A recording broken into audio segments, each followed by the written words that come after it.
믿음 없는 사람들이 믿음 없는 소리를 할 때가 있잖아요. 기도를 조금 해보고 왜 기도를 해도 하나님께서 들어주시지 않는가? 기도를 하는데 왜 내 상황은 더 악화되어 갈 뿐인가? 이렇게 말하는 사람들이 참 많습니다. 저는 목회를 15년 정도 하면서 그런 말 하는 사람들 중에 믿음의 사람을 본 적이 없고요. 정말 기도하는 사람을 본 적이 없습니다. 그러니까 기도를 안 하고 믿음이 없으니까 그 이야기를 하죠. 근데 하지만 정말 이 정금과 같은 단련된 믿음이 있고 주님 앞에 지속적인 기도의 삶을 살아가는 사람들은요, 절대로 그 말하지 않습니다. 우리 신실하신 하나님께서 약속을 때가 되면 반드시 이루시고, 그리고 그것을 수많은 이 삶의 이 경험을 통해서 하나님께서 그것을 보여주셨기 때문에요. 내가 비록 지금까지 응답되지 않은 것이 있다 할지라도 내가 지금까지 경험했던 그 기도의 은혜에 입각해가지고 앞으로도 하나님께서 언젠가는 이루어 주실 것을 믿음으로 살아가게 되는 것이죠. 그러니까 그림자가 있으면 실체가 오고 구름이 있으면 홍수가 있는 것처럼 우리 삶 속에서 주님께서 큰 것이든 작은 것이든 허락해 주신 그 구름을 경험하고 또 그림자를 경험하면서 주님께서 실체로 부어주시고 홍수처럼 은혜를 부어주시는 것은 얼마나 확실할 것인가, 그것을 우리가 믿고 주님 앞에 나갈 수 있게 되는 겁니다. 그래서 우리가 신실하신 하나님을 주님 앞에 찬송하는 것은요, 다 그 기도했던 것들이 약속으로 주어졌던 것들이 응답된 순간에 주님 앞에 부르는 찬송보다 그것이 응답되기 전에 내가 믿음으로 살아가고 기도함에도 불구하고 그 눈앞에 보이는 상황은 악화의 길을 걸어가고 있을 때 그 순간에 신실하신 하나님을 찬양할 때요, 그것이 훨씬 더 주님 앞에 아름답게 상달되는 믿음의 찬양이 되는 겁니다. 그래서 하박국서에서 내가 무화과나무 열매가 없고 내 외양간에 소가 없어도 나는 여호와로 말미암아 찬양할 것이다 라고 말씀을 하고 있죠. 포도나무가 포도 열매가 없고 무화과 열매가 없고 그리고 축사에 가축이 없고 그런 상황 속에서 주님 앞에 찬송으로 영광을 올려드릴 때 그것이 주님께서 흠양하시는 인정하시는 이 정금과도 같은 믿음이 되는 것입니다. 그래서 오직 의인은 믿음으로 말미암아 살리라 주님께서 말씀하시는 것입니다. 그런데 그렇게 살아갈 때 주님께서는 선하신 분이시요 신실하신 분이시죠. 그래서 주님께서 노염은 잠깐이요 그의 은총은 평생이로다 라고 말씀하신 것처럼 울며 씨를 뿌리러 나가는 자는 기쁨으로 단을 거둘 것이라고 주님께서 말씀하시는 것처럼 예수님께서도 십자가를 경험하시고 십자가 이후에 부활의 기쁨을 누리신 것처럼 우리에게도 그 동일한 은혜를 주님께서 허락해 주심으로 주님께서 영광받아 주시는 것입니다. 그래서 신실하신 하나님으로 주님께서 영광 베풀어 주시는 것입니다. 그래서 요한복음에서 보면은 왕의 신하가 예수님을 만나러 나오죠. 그럴 때 예수님께서 이 가나와 가브나움까지는 약 40km 되는 거리였습니다.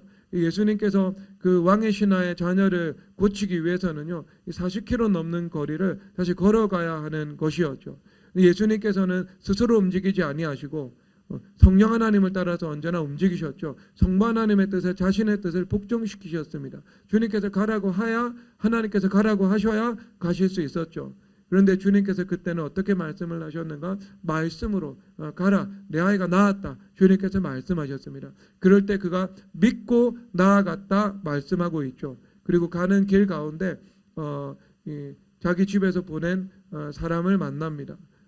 그럴 때 언제부터 나았느냐라고 물어보았을 때 예수님께서 말씀하신 그 순간부터 나았다라는 것을 알게 되었습니다. 그래서 더욱 주님 앞에 믿음으로 영광 올려드리게 되었던 것입니다. 그래서 로마서 1장 17절에서는 오직 의인은 믿음으로 말미암아 살리라 라고 말씀을 하고 있죠. 그리고 믿음에서 믿음에 이르게 된다고 말씀하고 있는 것입니다. 그래서 우리의 믿음이 어떤 이 시험을 통해서 역경을 통해서 다양한 하나의 크고 작은 그 은혜의 경험을 통해서 점점 단련되어 나가는 것입니다. 훈련되어 나가는 것입니다. 그래서 그 시험과 역경을 통과해서 이 정금과도 같은 믿음이 나오는 것이고요. 그리고 그때 하나님께서 우리 삶 속에 은혜를 베푸시고 약속하셨던 것들을 이루셨을 때 또한 하나님께 주님 앞에 믿음의 그 찬양으로 영광 올려드릴 수 있게 되는 것입니다.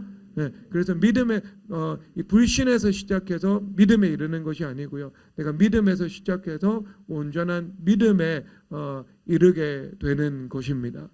그래서 그런 질문하는 사람들을 위해서요, 하나님께서 출애굽기 5장을 허락해 놓으셨어요. 출애굽기 5장에 왜 있을까? 출애굽기 4장 말씀은요, 하나님께서 이스라엘 백성들을 강한 손과 표심팔로 이스라엘 그 애굽인의 악죄로부터 구원할 것이라는 그 약속을 말씀해주고 있지요. 그래서 하나님께서 모세를 부르시고 그 모세를 바로에게 보낼 것이다. 이것을 말씀해주고 있습니다. 확실하게 하나님의 그 이루어진 그 사실로서 그 확정 사실로서 하나님의 말씀이 주어진 것이었습니다. 그리고 나서 그 믿음을 가지고 모세와 아론은 바로를 향해서 나아가서 이 백성을 보내라고 하나님의 뜻을 전달한 상태입니다. 근데 그 이후에 바로 즉각적으로 주님께서 강을 피가 되게 만드시는 그 역사를 일으키셔도 되는데 그렇게 하지 않으셨습니다. 그래서 하나님께서 잠깐 스톱하시고 이 출애굽기 5장과 출애굽기 6장이라는 이 막간을 주님께서 허락해 놓으셨던 것이죠. 그러니까 십자가와 연합해서 예수님께서 죽으셨는데 3일 이후에 예수님께서 부활하셨죠. 그러면 십자가와 부활이 사실상 우리 어떤 이 수평적인 관점에서 볼 때는요, 하나로 존재하거든요. 그래서 십자가가 있는 곳에 부활이 있습니다. 그런데 실제 우리가 역사적인 현장에서 들어와 보니까 그 십자가와 부활은 또 시간을 두고 존재하는 것을 우리 성경을 통해서 볼 수 있지요. 마치 그것처럼 오늘 이 출애굽기 5장과 6장이 그 죽음과 부활 사이에 있는 그 3일의 그 시간으로, 그 막간의 시간으로 등장하고 있는 것을 볼 수가 있습니다. 물론 이것은 이 3일이라는 시간은 각 사람의 삶 속에서 적용될 때 각 사람에게 이 길이와 분량이 다르게 찾아오죠. 어떤 사람은 3년이 될 수도 있고요. 어떤 사람은 7년이 될 수도 있습니다. 어떤 사람은요, 또 하루가 될 수 있습니다. 사람마다 다르고 사람마다 다르지요. 근데 이 출애굽기 5장과 6장에서 이 그 짧은 그 시간이 지나가게 됩니다. 그래서 바로 왕이 이 자기의 신하들에게 명령을 해서 벽돌을 만들기 위해서는 짚이 필요했잖아요. 이 벽돌은 이 진흙으로 만든 벽돌입니다. 진흙으로. 그러면 그 진흙이 그냥 진흙으로만 존재하면 이 밀도가 약하잖아요. 그래서 이 허물어질 수 있거든요. 짚을 넣는 겁니다. 그래서 그 짚을 통해 가지고요, 견고하게 벽돌을 만들고 쌓아 나가는 겁니다. 그리고 아마 이것이 이 석회로 된 이 흙으로 만든 벽돌일 거거든요. 그래서 이스라엘 그때 당시 고대 근동에서 집을 만들면은요, 시간이 지날수록 더 견고해진다고 합니다. 그 사람들이 밟고 지나다니고 또 비가 오고 밟고 그러면서 벽돌이 더 견고해진다고 이야기를 하고 있거든요. 그러니까 짚으로 만든 이 짚과 그 다음에 이 석회질로 된 그 흙으로 만든 벽돌입니다. 그런데 짚을 주지 말라라고 명령을 하고, 하지만 벽돌을 전과 같이 동일한 수요로 너희들이 찍어내야 된다고 명령을 한 것이죠. 얼마나 많은 이 과중한 그 압박감에 시달렸겠습니까? 그래서 백성들을 바로 왕이 더 학대했다 이렇게 말씀하고 있는 그 장면인 것입니다. 그러니까 너무 모세와 아론의 입장에서는요, 당황스러울 수밖에 없겠죠.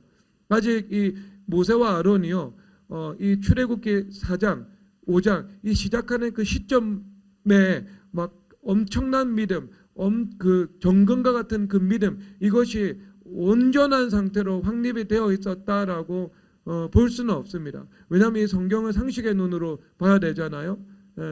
우리가 믿음이 이 하나님과 동역하는 그 삶을 통해서 점점 성장해 나가거든요. 그러니까 우리가 하나님께서 주신 사명들을 감당해 나갈 때가 있잖아요. 그 기본적인 믿음이 있죠. 그런데 그 사명을 감당해 나가면서 때로는 시험도 있고 때로는 역경도 있고 때로는 주님께서 주시는 형통도 있고 이 다양한 것들을 경험하면서 우리의 믿음이 점점 성장해 나가는 겁니다.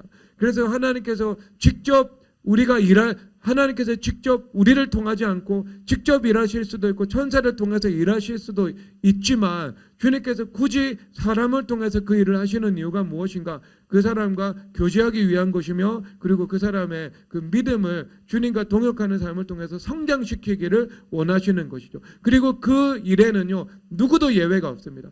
바울도 예외가 되지 않고 다윗도 예외가 되지 않고 우리 모세 선조도 예외가 되지 않는 것이지요. 그래서 하나님께서 모세와 아론도 그 과정을 통해서 믿음이 성장해 나가는 그 과정을 그 프로세스를 밟기를 원하셨던 것입니다. 그래서 이 모세와 아론이요 이 전방 출애굽기에 등장하는 그 전반기와 그리고 그 신명기에 마지막에 등장하는 후반기의 그 믿음은요 다릅니다. 어떤 고난이 왔을 때 전반기로 가면은요 어떤 주님 앞에 뭐 내 생명을 취하소서 아니면은 주님 어찌하여 나에게 이 백성을 맡기셨나이까 이렇게 무너진 마음으로 부르짖는 장면들이 많이 나옵니다. 하지만 후반기로 가고 또 이스라엘 백성들의 이스라엘 백성들의 거역을 경험을 하면서 이 모세와 아론도 그 마음이 많이 단련되잖아요. 하나님께서 함께 하시면서 주님께서 자기 자신들을 세워주시는 것들을 경험하고 이스라엘 백성들이 거역한다고 해서 그 거역이 잠깐의 시험이 될 수는 있겠지만 이스라엘 전체를 무너뜨리고 자기의 어떤 사역의 토대를 무너뜨리지 못한다는 것들을 깨달아 갔던 겁니다. 그래서 이 후반부로 갈수록요 그런 일들에 대해서 비교적 더 담담하게 강하고 담대한 마음으로 의연하게 대처하는 그 믿음의 모습을 볼 수가 있게 되는 겁니다. 모세와 아론 선조도 믿음이 성장하는 그 과정을 성경 안에서 밟아갔던 거죠. 예외가 있겠습니까, 여러분? 그 거룩해지는 일들에 모세 선조님이나 아니면 우리나 사도 바울 선생님이나 똑같이 하나님 앞에서 그 길을 걸어간다는 것은요 하나님 앞에 피조물로서 어떤 아담의 후손 인간도요 열외가 없는 거죠. 열외가 없는 거죠. 근데 여러분 이것이 하나님께서 여러 가지 어떤 이 합력하여 선을 이루는 포석을 두시고 이 모세와 아론의 삶 속에서 동일한 주님께서 작업을 행해 나가시는 것입니다. 여러분 이 모세가 가지고 있는 가장 주님 앞에 치유받아야 했던 일들은요, 이 트라우마예요. 트라우마라는 것은 이제 우리의 이 기억 세포 가운데 존재하는 거잖아요. 우리가 삶 속에서 사물을 경험하면서 살아갈 때요, 그것이 일차적으로는 우리 해마 대뇌 변형계 가운데 해마에 저장이 되죠. 그러면 그것이 이 편도체가 바로 옆에 있는데요. 편도체는 이제 정서입니다. 그래서 사물에 대한 정서를 우리가 기억을 하는 거죠. 그래서 어떤 여행을 생각하면은 그 여행은 참 좋았다 이런 기억이 있고 어떤 여행을 생각하면은 이 여행은 참 나에게 힘들었다라고 하는 것이 있잖아요. 그래서 사람들은 이 정서를 통해서 기억을 하게 됩니다. 다른 어떤 기억보다도 정서적인 각인이 우리 가운데 강하게 오면은 우리가 더 잘 기억을 하잖아요. 그렇지 않습니까? 심하게 혐오스럽다, 심하게 기괴하다. 그럼 여러분 이것은 시간이 지나도요, 그게 영화의 한 장면이든 아니면 지나가는 사람들을 보았든 그건 내 기억 속에서 쉽사리 사라지지 않게 됩니다. 왜냐하면 우리 이 대뇌 변형계 안에요 해마와 편도체가 서로 연동이 되어 있거든요. 그래서 그 감정과 함께 그 기억이 우리 가운데 아주 이제 각인으로 남게 되는 것입니다. 그래서 그것이 우리의 이 축대엽 가운데 이 기억 세포로 저장이 되죠. 주님께서 저한테 이 트라우마를 주님 앞에 치유를 받으라고 얼마 전에 주님께서 말씀을 하셨거든요. 그런데 이 트라우마라는 것은요, 이 선대에서 후대로 계승이 되기도 합니다. 왜냐하면은 우리가 외모적인 유전자는요, 우리 전체 유전자 가운데 2%도 되지 않습니다. 약 98% 정도의 유전자들이요, 외모하고 상관없는 우리의 뭐 특질, 인격, 성격, 이런 기질, 이런 것들하고 관련된 유전자거든요. 그러니까 지금까지 발견된 유전자보다 발견되지 못한 유전자들이 더 많아요. 지속적으로 발견해 나가고 있는 그 과정 가운데 있습니다. 그런데 이 요즘 유전학은요, 이 후속 유전학 해가지고요, 우리가 이 잠재하고 있는 수많은 유전자 가운데 그 유전자가 이 선대에 의해서 발화가 될 수 있습니다. 발화가, 스위치가 턴오프가 될 수 있는 거죠. 우리가 가지고 있던 유전자요. 그런데 그 턴온된 유전자는요, 이 후대에 개성이 될 수 있는 거죠. 그래서 실질적으로 선대가 어떤 강한 충격을 받았거나 아니면은 어떤 지속적인 고통 속에서 살아갔거나 했을 때 그것이 트라우마가 되고요. 그 트라우마는 그 후속 유전적인 이 법칙에 의해 가지고요, 후대에도 전달이 되는 것이지요. 그래서 나하고 상관이 없는데도요, 내가 그 트라우마의 인자를 가지고 살아갈 수 있습니다. 그러면 그 트라우마는 뭐냐 하면은요, 내 인생 가운데 지속적인 영향력을 미치려고 하는 속성을 가지고 있습니다. 그러니까 지배적인 영향력을 단정적으로 미치지는 않겠죠. 왜냐하면 내가 선택할 수 있는 것이니까요. 내가 믿음으로 주님 앞에 순종하기로 선택할 수 있고, 믿음으로 내가 진취적이기로 선택할 수 있고, 내가 선택할 수 있는 그 영역이 있으니까요. 그래서 그 사건에 내 인생 전체가 좌우되어 버린다면 이것은 또한 성경의 사고방식은 아닌 거예요. 영향은 받으나 영향은 피할 수 없으나 그 영향은 내가 선택으로 극복할 수도 있고, 내가 그 영향력을 온전히 받아들여서 내 인생을 그렇게 이끌려 들어가는 방향으로 나아갈 수도 있다. 이게 성경의 사고방식이죠. 그렇죠? 성경의 사고방식. 그래서 성경에서는요, 이제 이 어떤 복음의 진취성에 대해서 매우 높이 평가를 하고 있지요. 성경에서는요. 그래서 다말과 같은 분이 이 남편이 죽었잖아요. 씨가 없었습니다. 그래서 시아버지 그 유다의 씨를 얻었잖아요. 심지어 어떤 창기로 본인이 옷을 갈아입고요, 자기를 위장해 가지고요, 그 씨를 얻었거든요. 그 행동은 정말 잘못된 것이지만, 하지만 그 안에 있는 그 씨에 대한 사모함, 그 복음의 진취성, 그것에 대해서는 주님께서 높이 평가하는 면을 가지고 있었던 것입니다. 물론 그 나머지 부분은 해결되어야 하는 것이지만, 하지만 하나님 앞에서 그 정신을 가지고 살아가는 것은요, 주님께서는 기뻐하시는 것입니다. 기뻐하시는 거예요. 기독교는요, 절대로 운명론이 아니에요. 그러니까 기독교를 모르는 사람들이 기독교에 대해서 운명론을 가지고 있다. 그래서 그렇게 이야기를 하고 있다. 어떤 분이 그 막스 베버의 프로테스탄티즘과 자본주의 정신에 대한 그 글을 썼는데요, 거기에다가 기독교는 운명론적이다라고 단언하고 있더라고요. 성경을 모르고 쓴 거예요. 기독교는 운명론 아닙니다. 예정인 거예요. 그런데 그 예정이라는 것이요, 인간의 책임을 면제시키지 않습니다.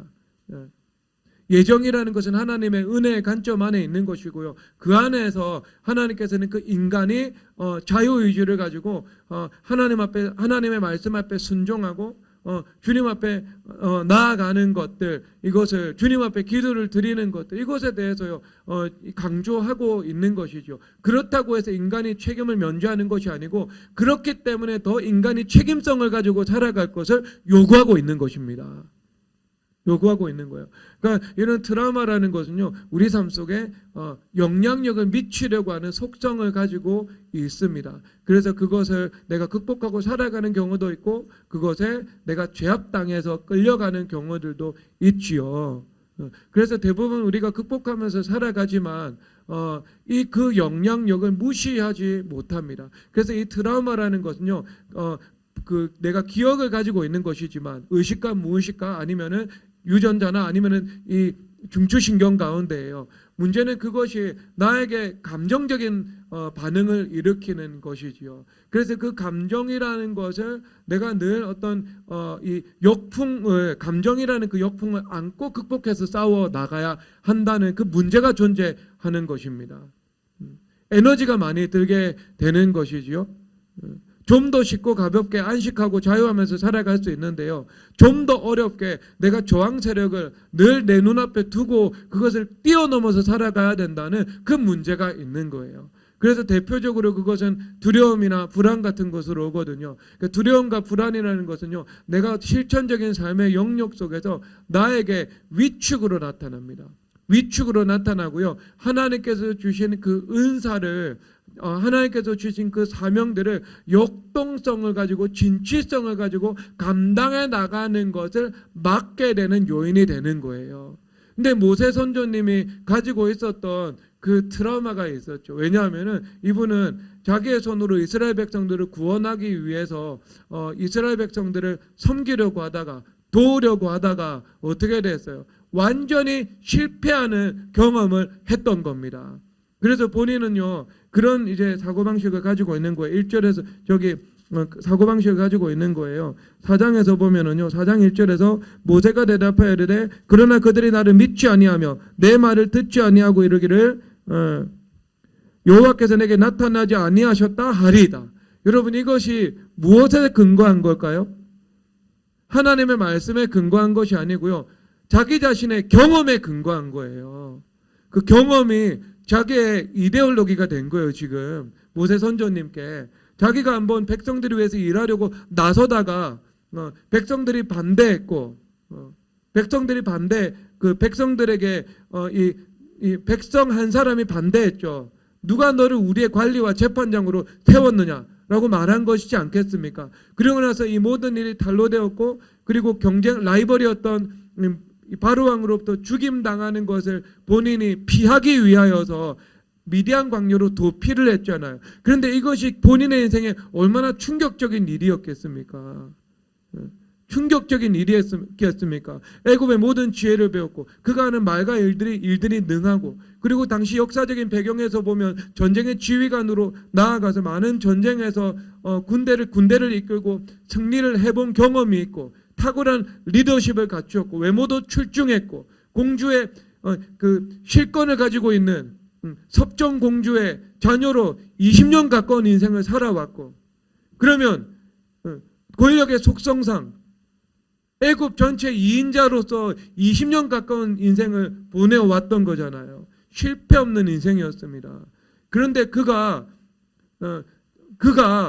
그 잘난 우리 모세 옛 이 선조님께서 이스라엘 백성들을 돕기 위해서 나섰다가 그것을 실패했죠. 실패했을 뿐만 아니라 그 모든 것을 잃어버리고 미디안 강요로 도피하는 그 결과가 나타난 거예요. 완전히 40년 전반기의 인생이 파산되는 그 결과를 본인이 경험을 한 것입니다. 여러분, 우리가 생각하는 것보다 훨씬 더 큰 충격이 그의 삶 속에 있었을 것입니다. 그래서 이 모세 선조님께 우리 모세 선조님께 이 형성된 딱 이 공식 인식이 하나 생겨 버렸죠. 이스라엘 백성들은 내 말을 듣지 않는다. 그리고 이스라엘 백성들에게 내가 무언가 일을 시도했을 때 그들이 반대를 한다면 나는 실패한다.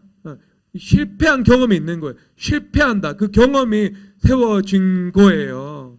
그것을 깨끗하게 주님께서 치유하기 원하셔서 주님께서 이 사건을 지금 허락하고 계신 거예요. 누구를 위해서요? 모세를 위해서요.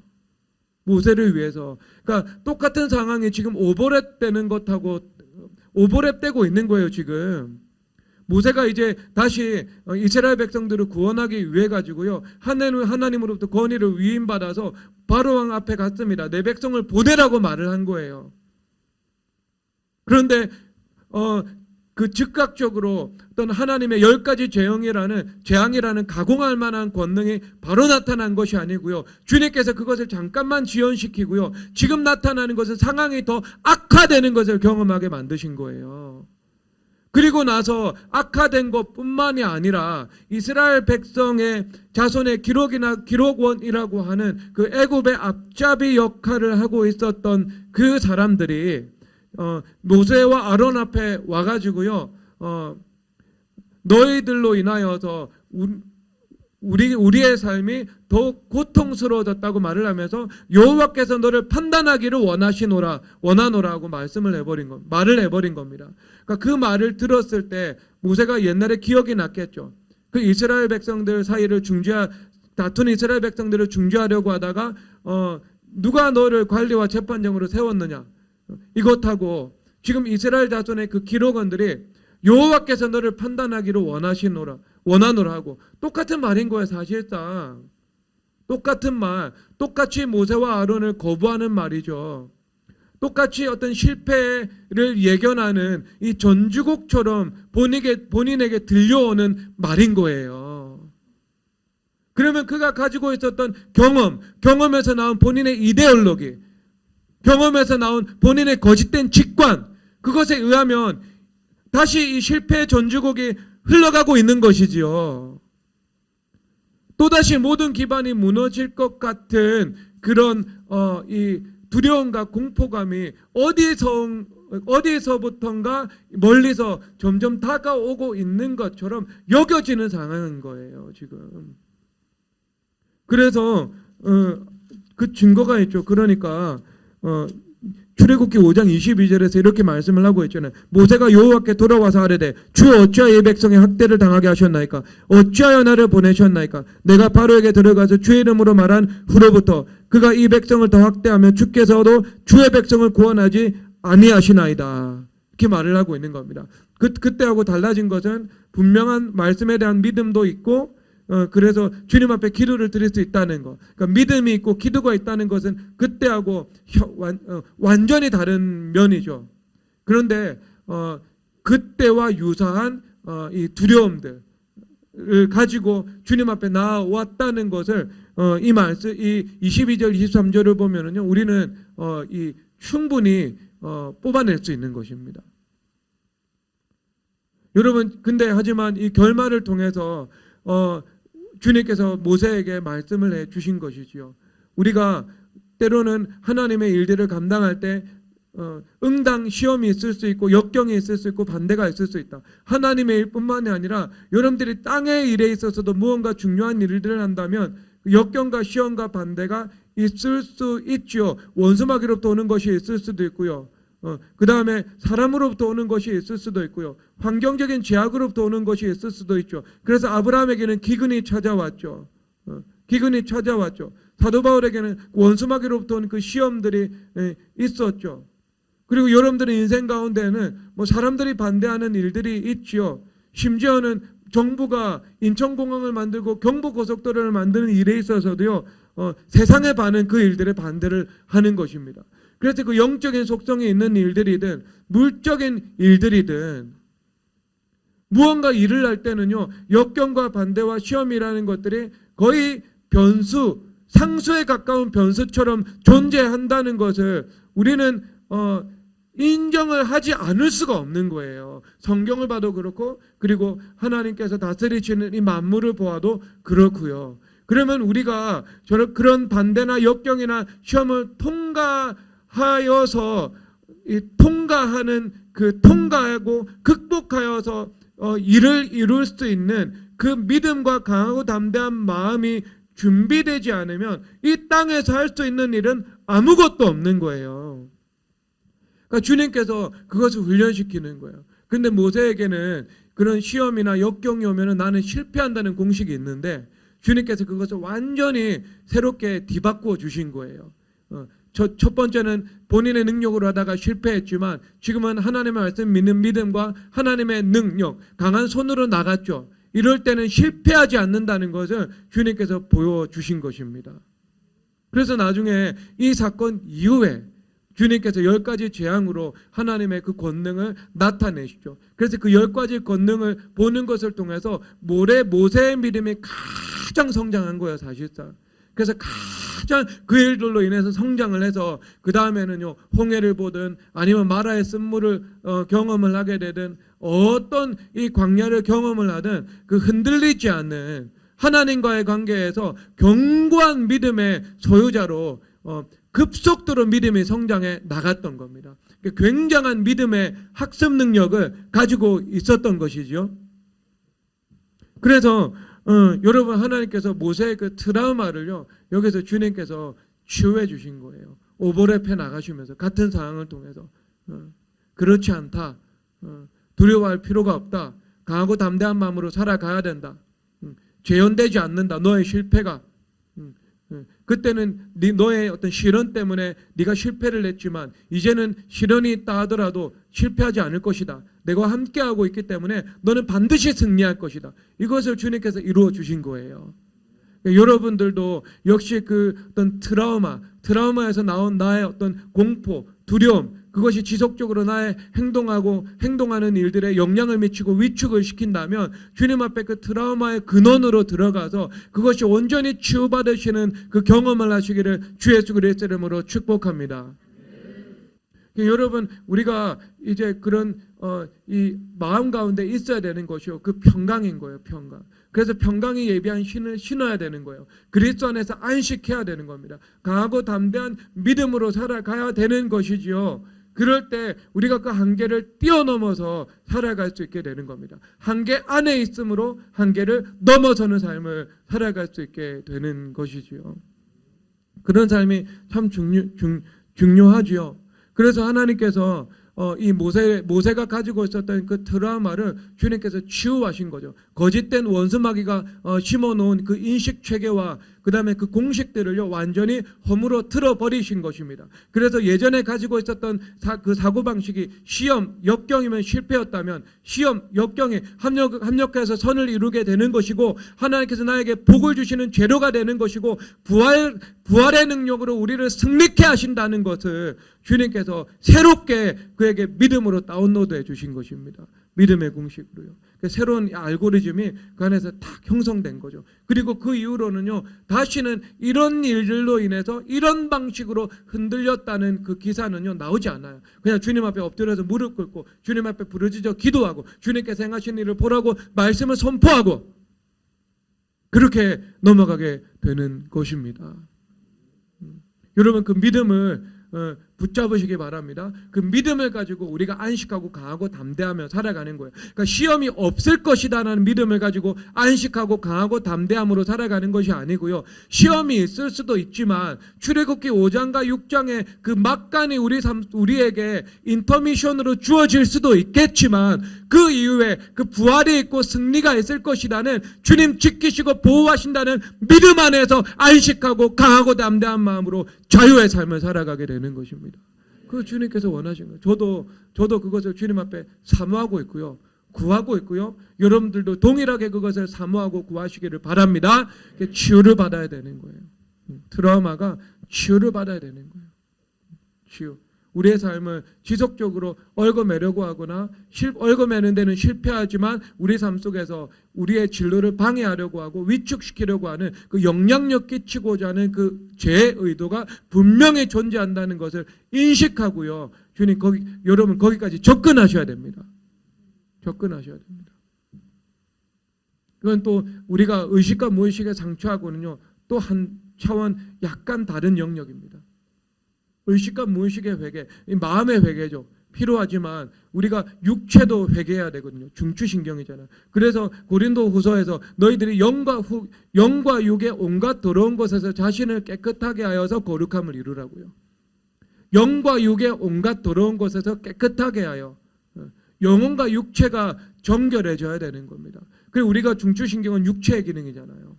마음은 영혼의 기능이고요. 그래서 마음도 정결해져야 되지만 우리의 육체도요 주님 앞에 정결해져야 돼요. 왜? 우리의 몸은 주님께서 거하시는 거룩한 성전이기 때문에 그렇습니다. 그리고 여러분 우리가 이 믿음과 기도라는 건요 언제나 시험과 역경을 통과한 믿음이 진정한 믿음입니다. 그래서 역경이 있고 시험이 있는데 번번이 그것을 통과하지 못하고 무너져 버린 믿음을 가지고 있는 사람들도 교회 안에는 적지 않죠. 그러면 그 믿음이나 그 기도는요 온전한 것이 될 수가 없는 것입니다. 그래서 베드로 전서에서 불시험을 통과한 믿음이다라고 말을 하고 있죠. 그것이 금과 같은 믿음인 것입니다. 여러분 삶 속에서 내가 믿음으로 살고 기도로 살아가는데 크고 작은 시험이 일어나는 것에 대해서요 이것을 의아하게 생각해서는 안 되는 거예요. 이것이 왜 내가 믿음으로 살려고 하고 기도하면서 살아가는데 이런 일이 벌어지지? 그러면은 그 사람의 믿음과 기도는 성장 한계선에 갇혀서 절대로 시약점 이상을 넘어설 수가 없습니다. 구원은 받을 수 있겠지만 주님 앞에 착하고 충성된 종이다라는 주님 앞에 칭찬을 받을 수가 없습니다. 충성이라는 단어 자체가 무엇입니까? 충성이라는 단어 자체가요, 어떤 믿음하고 같은 이 어원을 가지고 있는 단어잖아요. 그래서 신뢰할 수 있는 이것이 충성이라는 단어입니다. 확실한, 아멘, 이것이 충성이라는 단어거든요. 그러면 이 충성이라는 단어가 우리 삶 속에서 어떤 모습을 보고 주님께서 충성이라는 단어를 쓰시는가? 주님께서 일을 맡겨주셨을 때 그것을 끝까지 완수하는 것, 이것이 충성의 개념입니다. 그러니까 끝까지 하는 것이 충성이에요. 주님 앞에서는요. 그러니까 사명을 맡겨주셨는데 주님께서 여기까지라고 말씀을 하시기 전에 내가 임의대로 설정해서 여기까지 하면서 중단하는 것, 이것은 절대로 충성된 것이 아닙니다. 주님의 충성은요, 주님께서 맡기신 사명을 끝까지 완수하는 것이고, 주님께서 인정하시는 충성을 주님께서 여기까지 하셨을 때 여기까지 하고 그 한계선 안에서 그만두는 것, 이것이 주님께서 인정하시는 충성인 거예요. 충성인 것. 충성을 여러분 대표적으로 보여주는 그 장면은요, 여러분 그 하와이의 진주만 침공을 받았잖아요. 그랬을 때 이 사기의 문제입니다. 그러니까 이 미국과 일본은 사기가 올라가죠. 미국은 역사상 처음으로 본토가 공격을 받았잖아요. 본인의 영토가 공격을 받았잖아요. 그러니까 국민들의 어떤 전의가 불타오르고 있지만 또한 동시에 충격이 있죠. 그것을 뭔가 만회하고 어떤 정신적인 전세를 전환시키고자 하는 이 작전이 필요했던 거예요. 그래서 둘리틀 작전을 입안을 하잖아요. 그래서 최대한 멀리 갈 수 있는 그 장거리 폭격기를 이 항공모함에 실어가지고요, 최대한 멀리까지 일본의 본토에 근접해서 그 항공기를 띄우는 겁니다. 그러면 일반 이 함재기로는요, 이 항속거리가 짧기 때문에 일본 본토까지 진입할 수 없어요. 그런데 가장 장거리로 갈 수 있는 그 폭격기를 동원해야 되죠. 그러면 이것이 이 항공모함의 함재기로 운영할 수 있는 이 비행기의 이 조건이 되지 않는 겁니다. 지금도 뭐 F-35A 이러면은요 함재기로 운영되죠. 하지만 F-22 랩터 이러면은 함재기로 운영되지 않습니다. 비행기가 따로 있거든요. 그런데 그 조종사들을 뽑아가지고요 강 훈련을 시키는 거예요. 육지에서 이 선과 선 정해놓고 이 안에서 이륙하고 이 안에서 착륙하는 훈련을 최고의 조종사들을 모아가지고요 훈련을 시키는 것입니다. 그리고 나서 일본 본토를 타격하고 돌아올 기름은 없습니다. 그들이 가지고 있는 기름은요, 일본 본토 타격하고 가장 멀리 간다면 중국 근해에 상륙하는 거죠. 그래서 그 중국 근해도 그 연합군이 중국 이 장제스가 점령하고 있는 그 중국군 관할 영토에 떨어져야 됩니다. 잘못해서 일본이 뭐 만주에 떨어지거나 아니면 일본이 점령하고 있는 곳에 떨어지면 죽임당할 수밖에 없지요. 근데 사실상 이것은 목숨을 건 전쟁이잖아요. 10명이 출격하면 10명 중에 1명 정도 살아올까 말까 한 이 작전입니다. 그런데 모든 그 사람들이 국가의 명령에 응해가지고요 참여를 하지요. 그리고 훈련을 마친 다음에 출격을 합니다. 그리고 일본 본토에 진입을 해가지고요 폭탄을 상징적으로 퍼붓죠. 전략적인 의미는요, 군사 전략적인 의미는 큰 의미가 없습니다. 단지 이것은 상징적인 의미고 정신적인 의미를 지니고 있는 것이지요.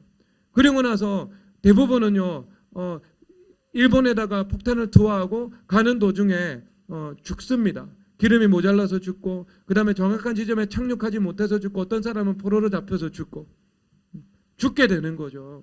그런데 죽음을 감수하고서라도요 그들은 그들의 사명을 완수한 거예요. 이것이 주님께서 말씀하시는 충성의 개념입니다. 충성은요 끝까지 하는 거예요. 무엇이든 믿음이든 믿음의 선택이든 기도든 회개든 교회됨이든 주님께서 주신 사명이든 무엇이든 완수할 때까지 하는 게 충성입니다. 그런데 이 충성이 없으면은요 하다가 중단하는 거예요. 중단하는 거. 그러니까 그 믿음과 기도가 시험과 역경을 통과하지 못한 믿음인 거예요. 조그만 역경이 오고 시험이 오면은요 주님 기도 들으시지 않네, 믿음대로 하는데 안 되네 하면서 중단해 버리는 거예요. 낙심해 버리는 거고요. 마귀밥이 되어 버리는 거죠. 그런 사람은요 주님의 분깃을 받기에 합당하지 않습니다. 주님께서는요 그 충성된 자들에게 주님께서 여러분의 것을 맡겨 주십니다. 충성되지 않으면 어찌 너희의 것을 맡기겠느냐, 남의 것에 충성되지 않으면 어찌 너희의 것을 주겠느냐.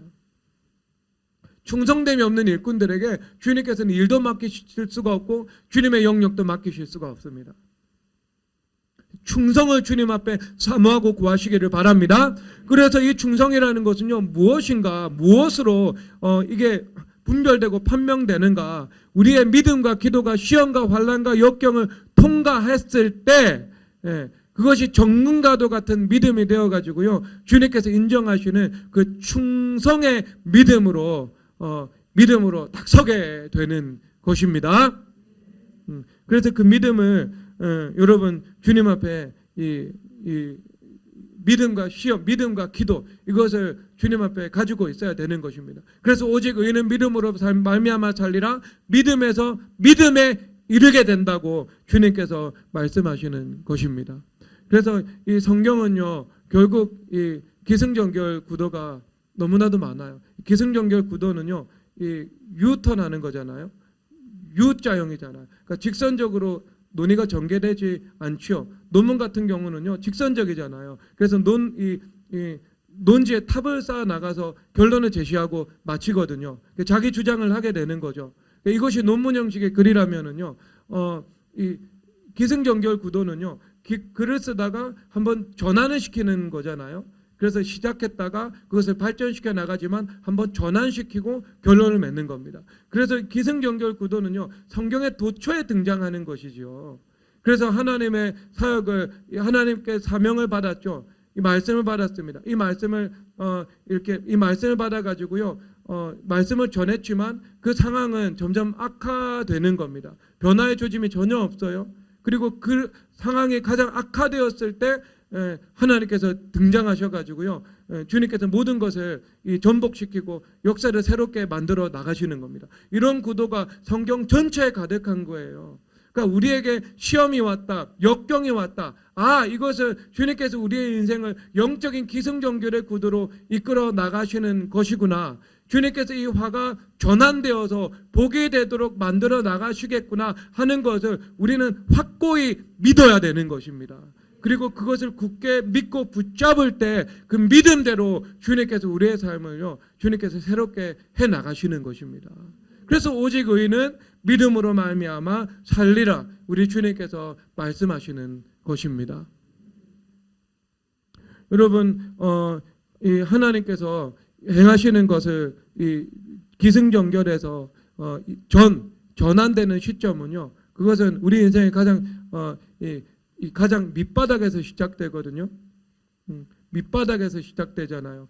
이스라엘 백성들이 홍해를 건넜죠. 요단강을 건넜죠. 그래서 요단강을 건너 가나안 땅으로 들어갑니다. 그럼 요단 땅을 건널 때도요 가장 낮은 이 골짜기, 가장 강에서 가장 낮은 지점으로 내려갔다가 다시 올라가게 되죠. 그리고 요단강을 건너가지고요 첫 번째로 정복한 성이 여리고성입니다. 그런데 그 여리고성은요 어디냐 하면은요 이 해발 고도가 마이너스 200m입니다.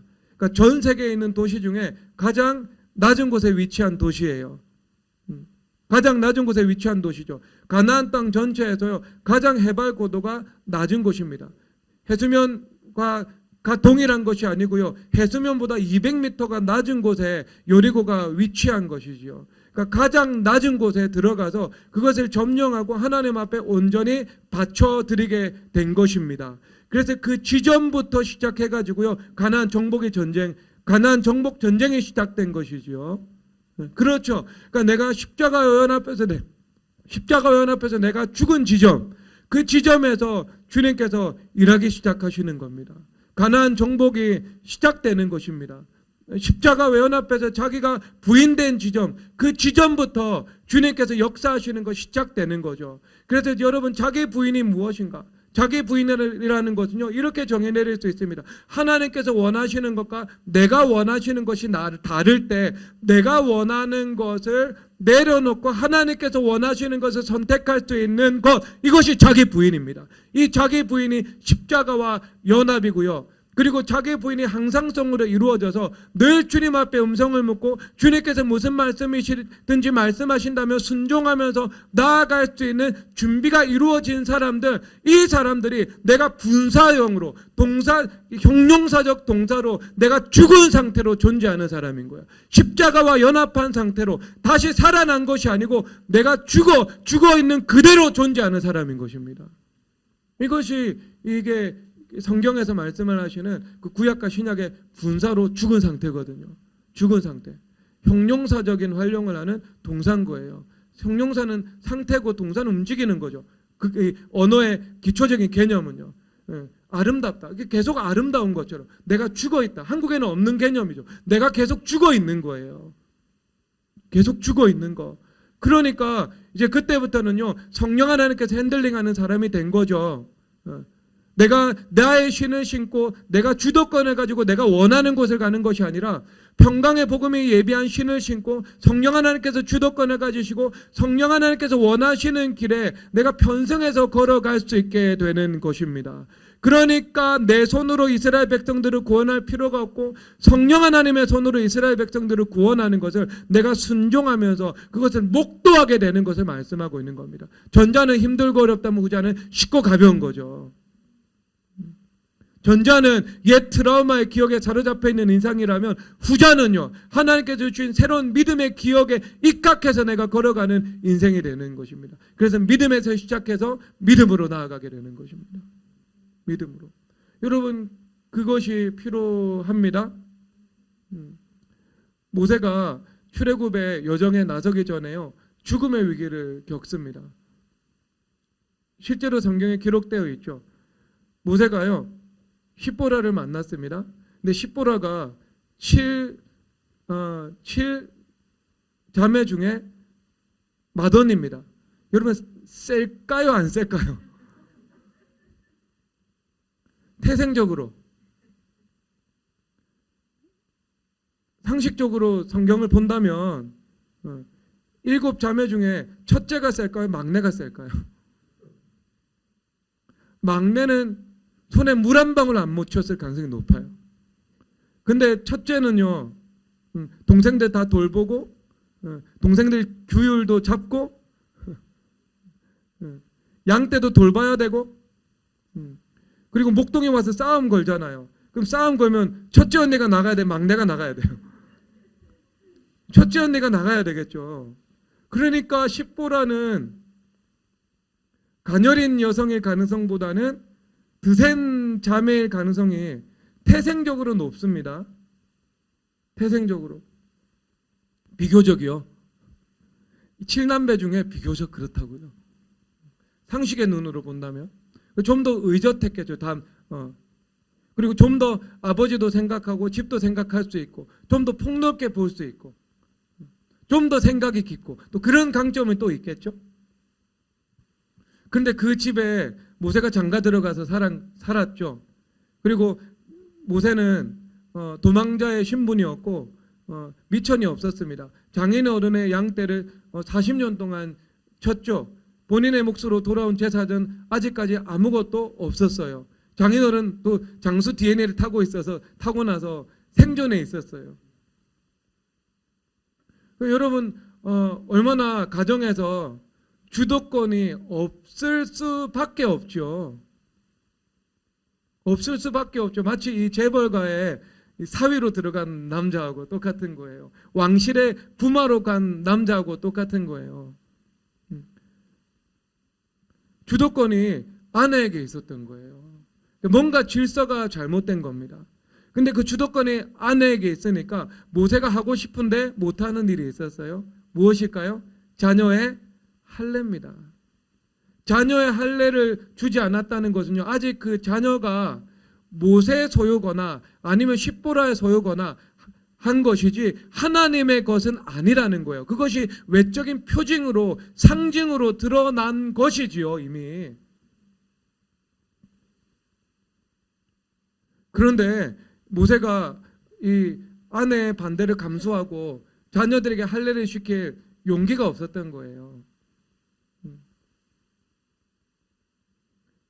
이 외부의 시험과 핍박하고는 내가 싸워서 이겨볼 수 있겠는데 이 부부간의 갈등, 이 아내의 핍박과 시험 앞에서는요, 내가 그걸 견뎌낼 수 있는 용기가 나지 않는 거예요.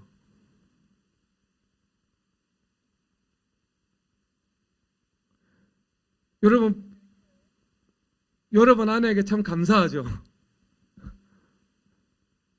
이 정도는 아니잖아요. 자녀 교회 못 가게 하는 정도는 아니잖아요. 교회 못 가게 하는 거고 똑같은 거예요. 지금 이거는 할례를 못 하게 하는 거니까 외적인 어떤 상징과 표징인데,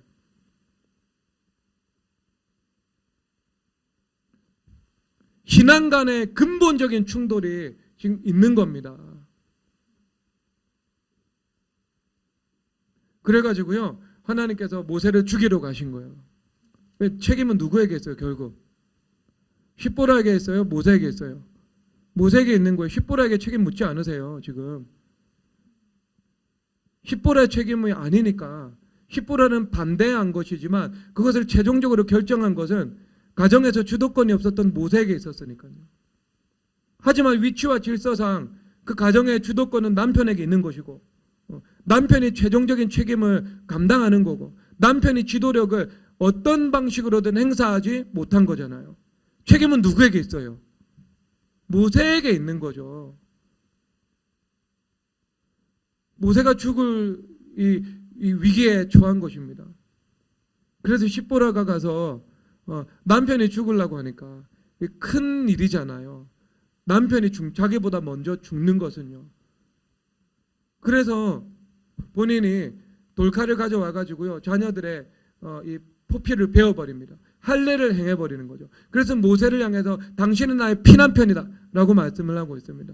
이 말씀은 자녀의 피를 흘려서 다시 얻은 남편이다 라는 것을 말씀하고 있는 겁니다.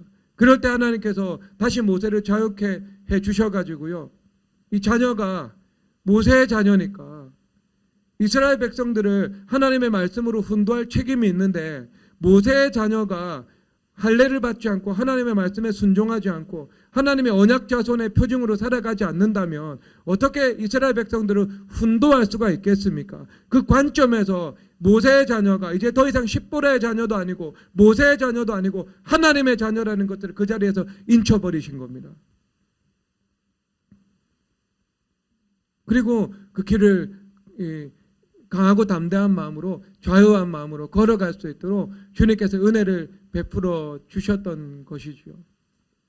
여러분, 때로는요, 내가 십자가를 감수하고서라도요, 믿음을 선택해야 되는 그 시점이 옵니다. 적절히 내가 어떤 덮어두고 그리고 묻지 않고 거짓 화평 아닌 그 화평의 상태를 유지하기 위하여서 하나님과 불화한 것을 감수하고 사랑하고 화평한 것을 선택하면서 살아갑니다. 그러면은 주님께서 그것을 그 안에서 예수님께서 주도권을 잡으실 수가 없습니다. 예수님께서 주인 되실 수가 없는 거예요. 그런데 때로는 내가 늘 화평을 추구하고 거룩함을 힘쓰며 살아가야 되지만, 때로는 내가 예수님과 화평하기 위해서라면, 예수님께서 주인 되시는 것을 구하기 위해서라면, 내가 그 일시적으로 화평이 깨트려지는 것을 감수하고 믿음을 선택해야 되고 순종을 선택해야 되고 그리스도의 주되심을 선택해야 되는 경우가 온다는 거예요. 매번 그런 것은 아니지만 결정적인 순간에, 아니면 어느 순간에 한 번쯤은 주님께서 그것을 요구하십니다. 우리 인생에요. 그러면은요, 그것을 내가 자기 부인을 하고 하나님께서 원하시는 것을 선택합니다. 그러면 잠깐은 고통스러울 수 있습니다.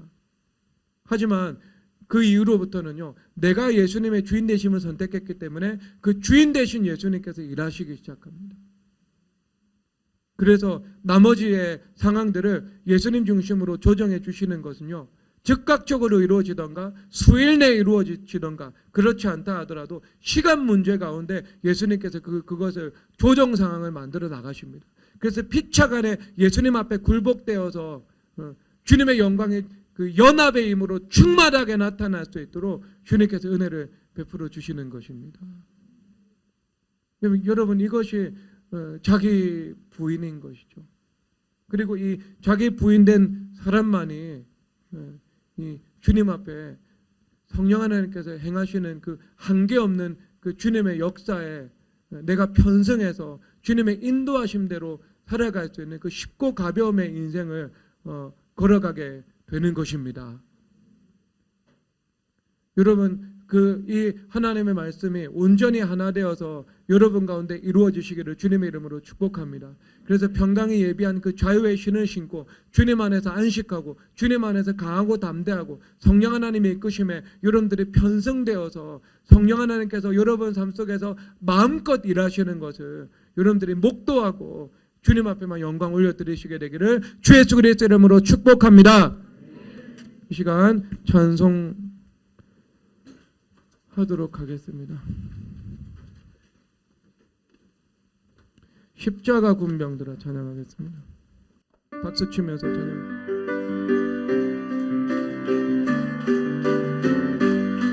십자가 군병들아 주 위에 일어나 기들고 앞서 나가 담대히 싸우라. 주께서 승전하고 영광을 얻도록 그 군대 거느리사 이기게 하시래. 십자가 군병들아 주 위에 일어나 그 나팔 소리 듣고 곧 나가 싸우라. 수 없는 원수 앞에 주 따라갈 때에 주 예수 힘을 주사 강하게 하시래.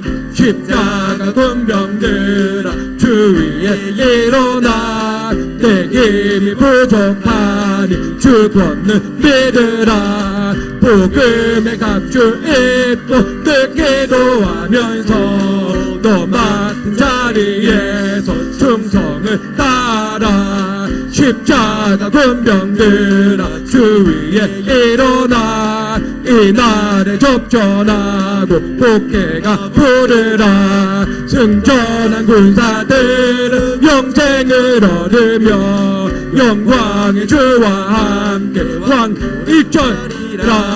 십자가 군병들아 주 위에 일어나 기들고 앞서 나가 담대히 싸우라. 주께서 승전하고 영광을 얻도록 그 군대 거느리사 이기게 하시래. 십자가 군병들아 주 위에 일어나 그 나팔 소리 듣고 곧 나가 싸우라.